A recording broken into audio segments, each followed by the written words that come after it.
tardes o sí, buenas tardes. Okay. Va a ser, este diálogo va a ser en inglés, sin traducción, lo cual puede ser un poco antipático. Entonces les pido disculpas de ser antipático. Recuerdo que el año pasado o el anteaño pasado, a propósito de una película, se hizo con traductor y la verdad que era muy difícil.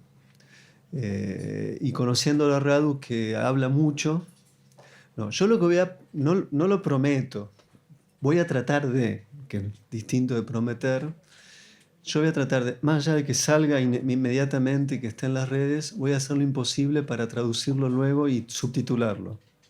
Quizás sirva en el futuro, pero eso en un tiempito. Así que, disculpen. Antes que nada, gracias a Toma 3 por siempre acogernos con tanta amabilidad, con tan buenos cafés y con libros que nos acompañan, que es lo mejor que nos puede pasar en la vida, con películas. Bueno, vamos a empezar. Voy a cambiar de idioma. Ahora voy a hablar en japonés y en rumano. Bueno, empezamos. So thank you so much for being here, and thank you very much, Radu, for having to have time to be with us. Well, thank you for the invitation in such a nice city, in such a nice festival, and run by someone who became, I would say, from my perspective, a friend, Alejandro Diaz Castaño, and with another friend from Argentina. Thank you, and the place is absolutely amazing. I'm happy to be here. So let's begin. There are two films here being shown in Gijón. One is Sleep 2, and the second one is 8 Postcards from Utopia. Both films has a particular singularity, which is there are films being done by images which are not being taken by you, except one, a small minute, one of the moments in the 8 postcard. It has been done by you, that maybe not many people know, which is the moment the Ceausescu. Actually, there's more. There's like 20 commercials are by for you. directed by me. But we can discuss that. Yeah. Okay. I thought it was only that commercial. No. Okay, that's interesting. I didn't know that. But you didn't. Well, at the end, it's written that, but nobody reads that. I think they are like. Don't remember. You remember? Okay. So there are two different films, but I would like to start or to begin with something which, in a way, is connected with two, and you had been discussing yesterday night in the Q&A, and it's something that also can be thought in terms of the do not expect so much about the end of the world, which is the mutation of images and how images nowadays are mutating for cinema, and what is at the end of the day a cinematographic image, when an image becomes to be part of the cinema and when images are not part of the cinema. Something like Sleep 2 allows us to think that an image which has not been thought to be cinema can be absolutely appropriated and to be a cinema. So how do you see that perspective? Well, you ask terrible, complicated philosophical questions. I can answer only in part and only with some intuitions. Let's start with the fact that we live in a moment where important filmmakers from all parts of cinema, if you take Martin Scorsese, if you take Pedro Costa, if you take Richard Linklater, I read recently, complain about the cinema of today and locate a kind of golden age in a previous time. Pedro Costa says, the Hollywood of the 40s and 50s and 30s was a golden age. Richard Linklater recently spoke about the time when he had a cine club in Austin at the beginning of the 90s and showing a lot of American independent films, and that was for him a golden age. Of course, Scorsese located in other time, etc. So, and of course, nobody thinks when they speak about these kind of things, even me now, nobody thinks of other times and of other places. Nobody thinks, oh, how was it cinema in the 50s in Romania? I don't know. Was it a golden age? Well, not really. It was a Stalinist time, and the films were just propaganda. Or when Richard Linklater says, how was it in the 90s in Romania? Was it easy to see the great independent films that they're showing there? No, it was impossible. So I really think that I can share this nostalgic perspective about something getting lost through the proliferation of images of today and proliferation of easy technology, proliferation of also of the number of what is called properly cinema. You have now, how when you look at the numbers, you become dizzy. They in the 60s there were just less than 5% of the films which are produced today for cinema, and not to mention television streaming. So there is an excess which can be considered a loss, and in many ways I think it is. On the other hand, I think, and interestingly, I think this was solved or began to be solved already in the 40s by someone like Eisenstein. Eisenstein wrote a book which you can download freely from Amsterdam University Press, because they made a beautiful book out of this, because it was only some notes. It's called Notes Towards a General History of Cinema. And it's something that Eisenstein worked for his last years of life, trying to make a history of cinema. And he only left us some notes. And what's it striking, I think, when you read these notes and the book around it, is the fact that it's not the kind of history of cinema you would expect to say.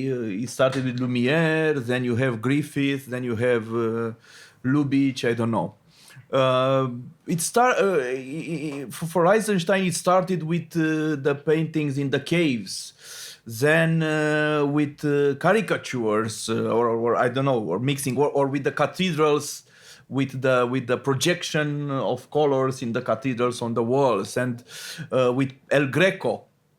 Since we are here, with El Greco, who he calls El Greco the filmmaker El Greco and the editor El Greco, not the painter. And then with architecture, he has his famous essay about how the Greek Parthenon is organized, and when you go on principles of montage, etc., etc. So I think if you take that seriously, I'm sure that someone like Eisenstein today would see cinema not only in architecture and in El Greco, but in everything around. In the television, in internet, in Facebook, we are living from a certain perspective in the golden age of cinema, in a way. So I don't think we are in a moment of we are at the end of something. Yeah, we are at the end of something, but in the same time we are at the beginning of something, and there's so many potentialities, which of course change very fast, and that's the rhythm of this changing maybe makes us have a feeling that things don't go well. But I think that everything around, and since I was educated, if you want, by someone like Eisenstein and by someone like Godard, who also, in the films of Godard, you can see that he used whatever it was at hand, and I cannot wait to see the two films tonight.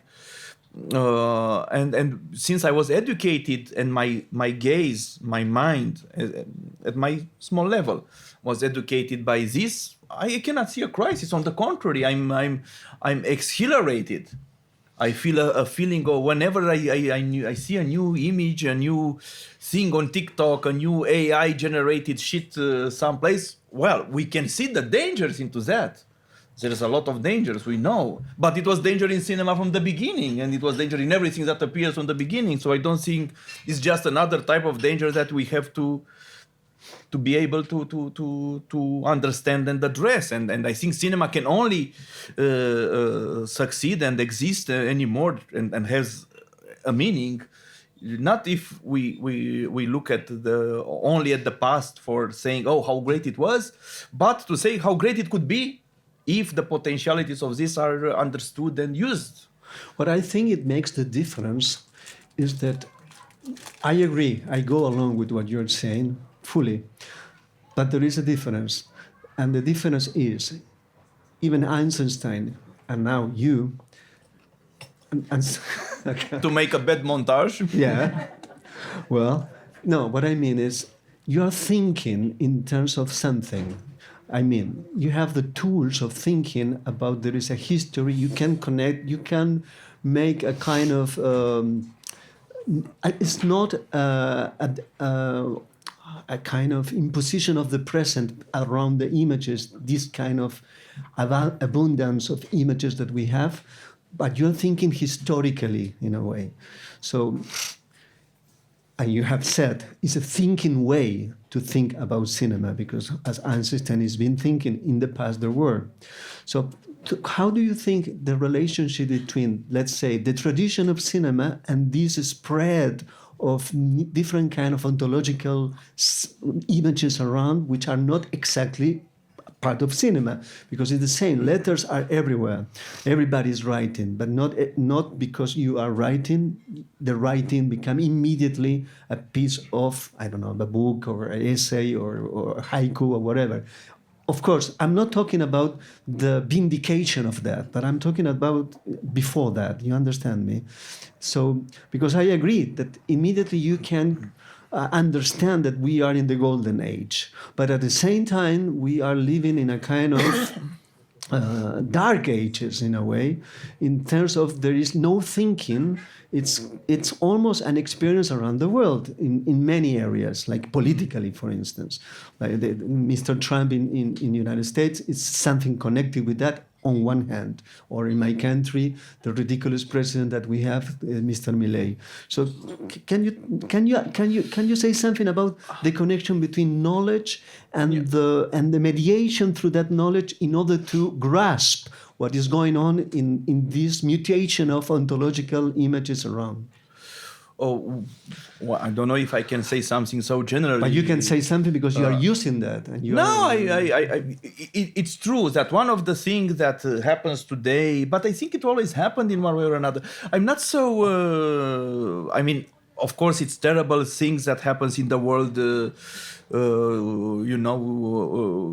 Gaza is absolutely beyond understanding. Invasion of Ukraine. Trump, I don't know. It's things are happening, but I don't have, and not to be cynical. It's not the fact that maybe I'm in a way optimist that things cannot go that wrong till the end. That sometimes things will get better in one way or another. And it's true that when you speak about Trump, I think.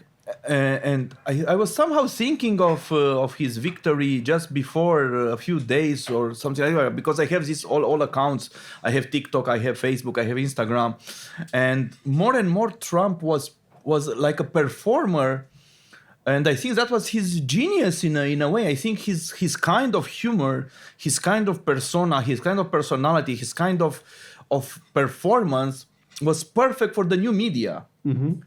I mean, when I saw him in the McDonald's doing his performance there, in a way, if you didn't know who he was, you could say, "Wow, it's like a great Borat impersonator, like a great Sacha Baron Cohen." It's absolutely going to McDonald's. Now, but explain what I ask in terms of what you have done, because you have done these two films. Yeah. And then you have been working in Dracula Park, which is a new film, and you have used artificial intelligence there. So.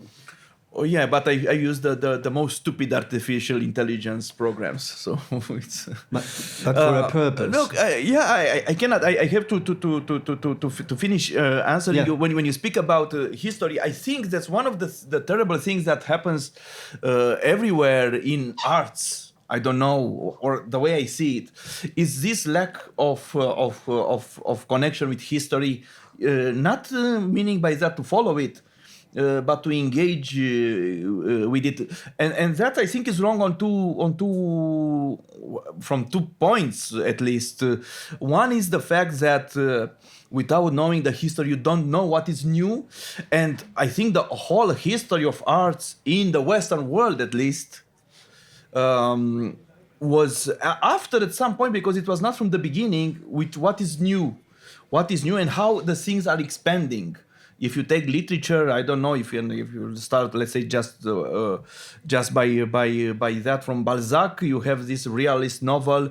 Then you can have someone like Tolstoy who expanded that, and the interior monologue appeared in Anna Karenina. Then you have someone like Joyce who expanded that more, and you have someone like Hermann Broch, or I don't know, Gombrowicz, who made a mix of essay and novel, etc., etc. So it was always an expanding of what was before, or going against with what was before. And now, since I'm teaching in Romanian school, but also I had taught a little bit in other film schools, and you can see that for many students, the history of cinema don't exist, or it's a burden. It's something like, oh, I don't want to see a Griffith movie again. Sometimes, but not all the time. Sometimes for identity politics problems. Sometimes for just because they're boring. And I think, well, that's wrong, because then you don't know what is new in what you're doing. And then the second one, I think, the great thing about history and for art, I think that's even more. It's that there's so many potentialities which are not used in history, especially, but actually in everything. I mean, if you look now at a silent film, it means something else than it meant 20 years or 30 years ago, because of the new changes. And all of a sudden you discover, when you watch a Lumiere film, you say, oh my God, but it's like an early TikTok movie, you know. All of a sudden you can see other dimensions in it that were hidden by the fact that it's much more in everything you see from history. It's much more than it actually is. So it can be a source of inspiration. I give you one example. When I made this Sleep Number 2, which is a film made from images from a surveillance camera in Pittsburgh Cemetery, where Andy Warhol's grave is located. And there's a lot of people coming to Warhol's grave, especially in the summer. Then when it gets colder, not that much. So the fandom has a weather limit. But because this camera records from a certain distance, and the microphone is very not a performant microphone, you cannot hear what those people are talking. All of a sudden, you see silent cinema. And I actually chose the moments where the gestures or the mise-en-scène, the placement of the people reminded me of the expressivity of silent cinema. So in a way, I was doing in 2024 on the internet, using a webcam images, a silent movie. It's the film is, from my perspective, as primitive as just after the appearance of montage, a little bit after Lumiere, you know, like a very, very, very beginning of cinema. And then, this is the problem with the lack of history. But I think that's in everything. That's absolutely. It's ubiquitous. It's everywhere. Yeah, and because maybe it's so many things, and we are drowned in all this, so it's always, you have a feeling that it's so many things behind that it's not worth it. And then. And you said something that I think needs a bit of reflection about. You said, not everything that someone writes become literature. So why do you consider that everything that someone films becomes cinema? But you know, there's exists a dimension of, since Duchamp, let's say, who was the first to theorize it, of found things, of ready-mades. Like the found footage in cinema, the ready-mades in arts. When you just take an object, like Duchamp said, took and put it here, and you have a work of art because you decided that this is a work of art. And that's, of course, a completely difficult, new philosophical or theoretical problem that you can... There's an important book, in my opinion, which is called Kant After Duchamp by Thierry de Duve. He's a Belgium art historian and a philosopher of art, if you want, who tries to see what remains of Kant's theories about what is beauty. When you just take an object that you didn't do, as you said about the images I used, and you just put it in an exhibition and say, this is fountain. Well, that is allows. We have spoken. I remember this discussion with the same book, but let's took this example with advertisement, because advertisement seems to be something which is absolutely connected, not with an artistic purpose. Yeah. Sometimes even some people who do advertisement wants to be artist. Yeah. But to be honest, it's not in a way. At least the main goal is not to do an artistic montage or whatever, or representation of everything. It's not. It's to sell something. So, in this case, when you did the 8 postcard from Utopia, together with Christian Ferenc, which is a philosopher who has also knowledge about one of the two main currents of philosophy of the 20th century. On one hand, phenomenology. On the other hand, the Frankfurt School, which is the two. So it tells us a lot about what is behind the film. But you have brought a lot of stuff that could be considered shitty. Yeah. And you have done the gesture of Mr. Kant after the jump, in the sense that you take something that it doesn't have an artistic something, and you created a film about it. Yeah. So maybe you can expand that. Yeah, I think there's a bit more complicated with advertising, because, as I said, like, you can take an object and put it there, or you can take a text from internet and transform it into a poem, like a found poem. And there is a string of found poetry, which for me is very important. And very important is this film, which actually has a chapter called Found Poetry. But I think with advertising and with advertising films, things are a little bit more complicated, because you say there are no art and don't have artistic purpose, etc., etc. True and not true. I know. Because on one hand, there was a connection that was immediately from the start recognized by the surrealists, who liked so much advertising, or by people like Benjamin, who was engaged in this, seeing it as more than it actually is, selling a product. Not only that, like the Toulouse-Lautrec posters are considered work of art, although they are technically advertising. More than this, I think advertising sometimes in all areas experimented more. If I take the Romanian advertising videos from the 90s and 2000s, I think you can see in them a different type of freedom of forms that you don't have in cinema.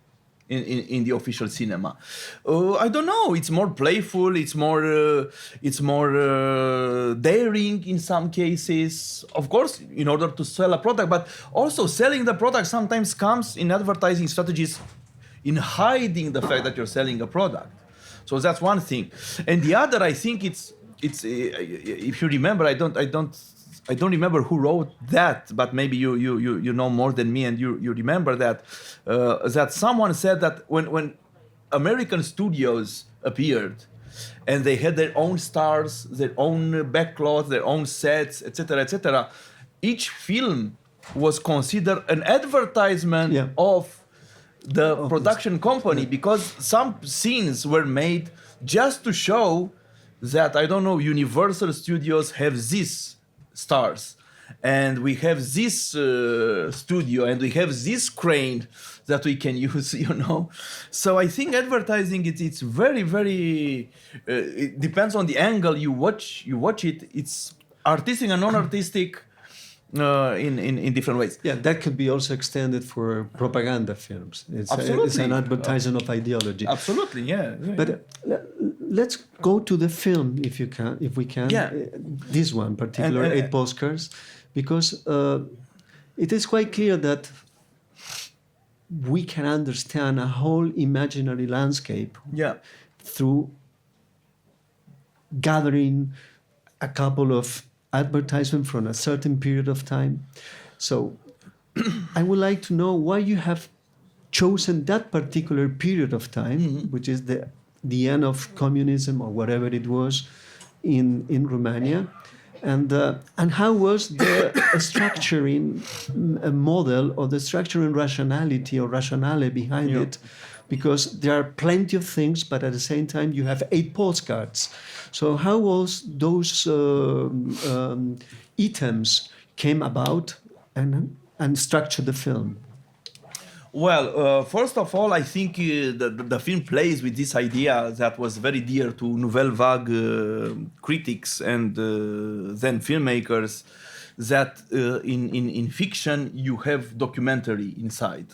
It's like the famous phrase of, I think it's Godard, but I'm not sure, that's saying that any fiction film is at least a documentary about its own shooting and about the actors in it. So you can take a fiction film and watch it to see a certain actor, how he or she looked, how he or she acted, and it, you know, if you have relatives that acted in a movie, all of a sudden it's really just a document. You know, it's so this idea, of course, it's as valid as it was back then. And I think that was the main issue, to say, let's make a documentary with the most fictional materials possible, because advertising is the most controlled fiction, is the most cleaned up in a certain way. In other ways, not necessarily, but most of it, it's the most fictional for sure. And to see, first of all, to see the documentary traces that exist in it, the optical subconscious of Benjamin, if you want, to see that, and also to see it as a documentary. I mean, the fiction itself, as fiction and kept as fiction, became, as you said, like a documentary of the imaginary, an imaginary landscape, a phantasmagorical documentary. It's a documentary about phantasmagorical realities of the subconscious of a society. And then we concentrated on the first commercials as much as possible, like, let's say, roughly the first 15 years, first 20 years, let's say, after the revolution, because before 1989 there was no advertising. There were some state companies that mimicked advertising, but it was not proper advertising existing, like advertising agencies, clients, money to be spent, etc. So this is the starting point immediately after, because immediately the first commercials appeared, actually, and it was for us like, and I mean, I was at a good age for that. I was like 13 years old, and it was like immediately the first commercials entered popular culture. Everybody was quoting them. Everybody was. I think they were pretty good, actually, although they were made in a very naive way. They kept something. They captured something of the spirit of the time, of the enthusiasm that existed for a few months, for 1 year, let's say, roughly after Ceausescu's deposition and killing, and then we stopped roughly like 10 years ago, because not only the internet changed the landscape of this advertising, but now with AI machines and all this, I think it's a new age of this kind of images. So we wanted to document that beginnings.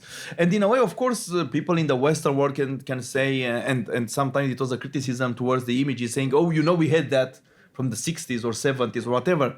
And well, I cannot do anything about that. It's just the fact that in our case, I think it was interesting to see how a society tries to mimic, to imitate the big brother, the bigger brother, the Western society, without having, I mean, the advertising showed a reality and a society that didn't exist at all.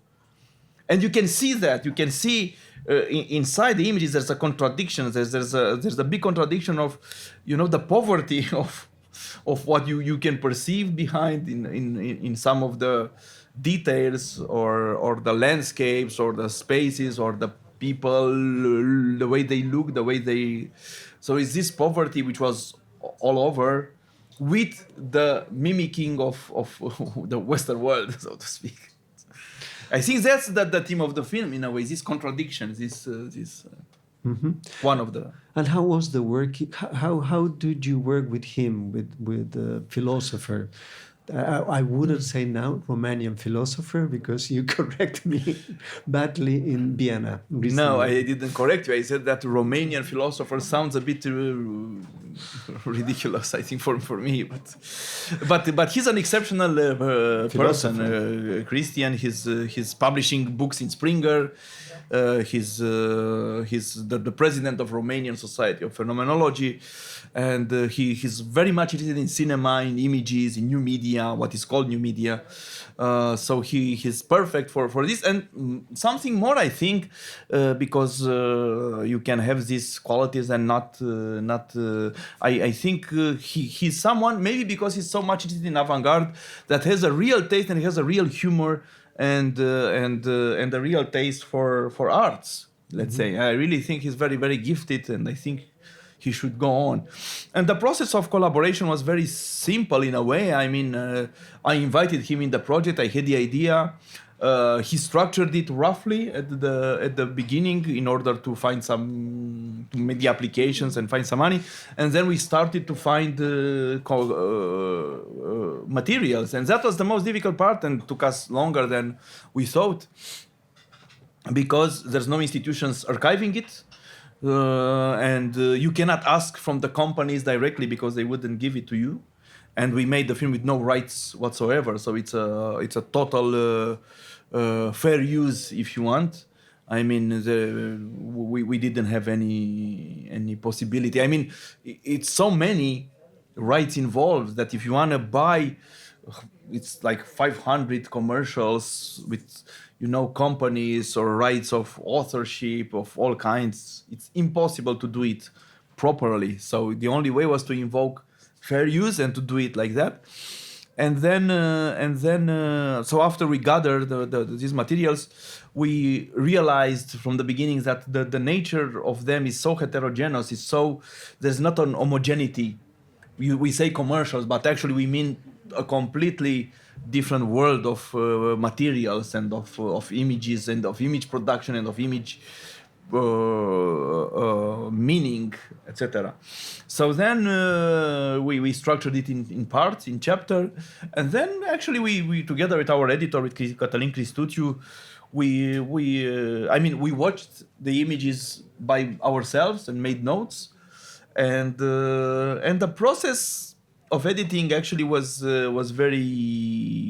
pretty fast. I mean, we watched it again like 1 month, everything we had, and then maybe 2 months we edited the film, even less, I think, which prompted someone from Germany to write that it's a very lazy film in an obvious way. The film is very lazy, and he or she is right in a way, but I don't think the film needed necessarily more work from this point of view. Of course, you can imagine, or someone can imagine, to be made in a totally different way. But the way we did it, I think it was. So you paid attention on negative reviews. It wasn't me. It was Christian, actually. Okay. Who said that maybe he's right. I will ask you just the last question, because usually it's less than time that we have over the time. But I like to ask something else. In Do Not Expect So Much About the End of the World, you use many different kind of images. Now there is a 16 millimeters, 35 millimeters coded in the film. Then the image is taken by the phone for a tip-top and so on. And now you did the sleep, which is taken from the Earth Cam, the advertisement, which is from the TV, a certain kind of quality. And now you have done, I don't want to talk about the films, but you have done 2 films. Both of them you have shot with iPhones. Could you tell something a little bit about this experimentation with different kind of formats and also textures of images? Yeah, well, I think that filmmaking should be more and more like painting from this point of view, because in painting, the different tools, or in sculpture, I don't know, can coexist. If you have watercolors, you can paint in watercolors, but you can still use oil painting if you want, or you can use charcoal or pencil or all the media, and nobody has a problem. In cinema, I think it's always a kind of one technology is replacing the other. One new technology is kicking out the previous ones, and I think that. Well, not the very intelligent way, because I think all can coexist. Of course, nowadays I think there's more and more a string of interest in outdated formats.